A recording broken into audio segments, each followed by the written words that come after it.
Hello student. आज जो हम टॉपिक डिस्कस करने लगे हैं वो है लीनियर सर्च। पहले हमने सॉर्ट के बारे में पढ़ा था, बबल सॉर्ट। ठीक है, सॉर्ट का मतलब होता है तरतीब देना, यानी एक ऐसी लिस्ट जो बेतरतीब हो और हमने क्या करना है, डिफरेंट एल्गोरिदम यूज़ करके उनको तरतीब देना है। लेकिन लीनियर सर्च में ऐसा नहीं होता। लीनियर सर्च में जो लिस्ट होती है वो सॉर्टेड भी होती है और अनसॉर्टेड भी होती है। ठीक हो गया। अब हम देखते हैं लीनियर सर्च क्या है। लीनियर सर्च में ये होता है कि एक लिस्ट दी हुई होती है, उसमें से हमने एक एटम को फाइंड करना है। इसके लिए हम हर एक एटम को चेक करते हैं और जैसे ही वो एटम मिल जाए जिसको हमने फाइंड करना है, वहाँ पे हमारी जो सर्च है वो कंप्लीट हो जाती है। ठीक है, इसकी डेफिनेशन देखते हैं। Linear search is a simple method for find an atom in a list.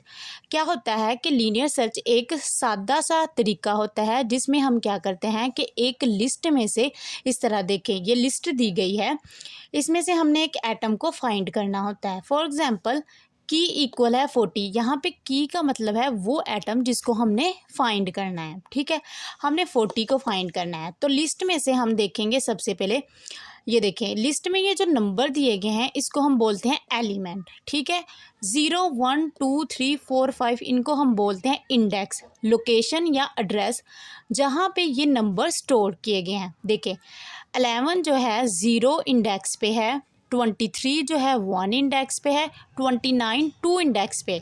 इसका मतलब ये है कि जो 11 है उसकी लोकेशन या एड्रेस क्या है, 0। ठीक हो गया। इसी तरह 23 जो है इसका एड्रेस क्या होगा या लोकेशन क्या होगी, वो होगी 1। तो हमने क्या फाइंड करना है, हमने फाइंड करना है 40। तो हम सबसे पहले स्टार्ट से शुरू करते हैं। हमने देखा 0 इंडेक्स पे क्या वैल्यू पड़ी है, वो है 11। तो क्या ये वो वैल्यू है जिसको हम फाइंड कर रहे हैं? नहीं। फिर हम क्या करेंगे, हम नेक्स्ट मूव कर जाएंगे, हम आएंगे 1 लोकेशन पे। तो देखेंगे क्या है 23, क्या ये वो वैल्यू है जो हम फाइंड कर रहे हैं? तो नहीं। फिर हम नेक्स्ट मूव कर जाएंगे, फिर हम 40 को कंपेयर करके देखेंगे 29 से, क्या ये वो वैल्यू है जो हम फाइंड कर रहे हैं? नहीं। तो फिर हम नेक्स्ट मूव करेंगे। ठीक है, इसी तरह हम देखेंगे कि 4 लोकेशन पे क्या पड़ा हुआ है। 4 लोकेशन पे है 40। 40 वो वैल्यू है, वो एलिमेंट है जिसको हम क्या कर रहे थे, सर्च कर रहे थे, फाइंड कर रहे थे। इस तरह ये एटम हमको मिल गया, तो हम क्या करें, इस तरह क्या हुआ कि हमारी सर्च जो है कंप्लीट होगी। ठीक हो गया। इस तरह देखें, it checks each atom one by one until the required atom is found. क्या क्या हमने एक एक एटम को चेक किया, जैसे ही हमारा रिक्वायर्ड एलिमेंट हमें मिल गया तो हमारी सर्च क्या होगी, कंप्लीट हो गई। वर्क ये काम कैसे करता है, स्टार्ट एट द बिगिनिंग। देखिए लिस्ट में हमने क्या किया, स्टार्ट 0 से स्टार्ट किया। हमने 2 से स्टार्ट किया नहीं, हमने क्या किया, बिगिनिंग यानी स्टार्टिंग से हमने एलिमेंट को फाइंड करना स्टार्ट किया। चेक ईच एटम, हमने 1 पे भी देखा, 2 लोकेशन पे भी देखा, 3 4, हमने क्या कहा, हमने हर एटम को चेक किया कि जो एटम फाइंड कर रहे हैं क्या ये वो तो नहीं।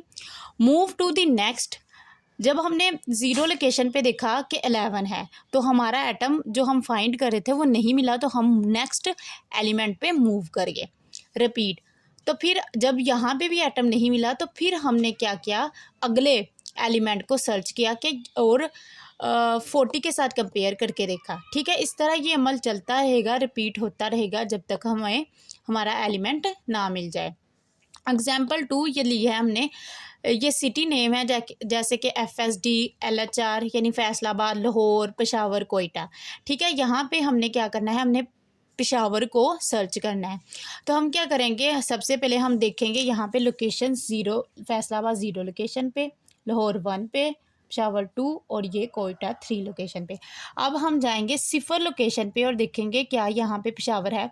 तो हमने देखा यहाँ पे फैसलाबाद है, फिर हम मूव कर जाएंगे नेक्स्ट, वहाँ पे लाहौर था, इसी तरह मूव किया 2 पे तो 0 यानी 2 लोकेशन पे हमें पेशावर मिल गया और हमारी सर्च जो है वो कंप्लीट होगी। इसकी जो कम्प्लेक्सिटी है ऑर्डर ऑफ n है। ठीक हो गया, ऑर्डर ऑफ n।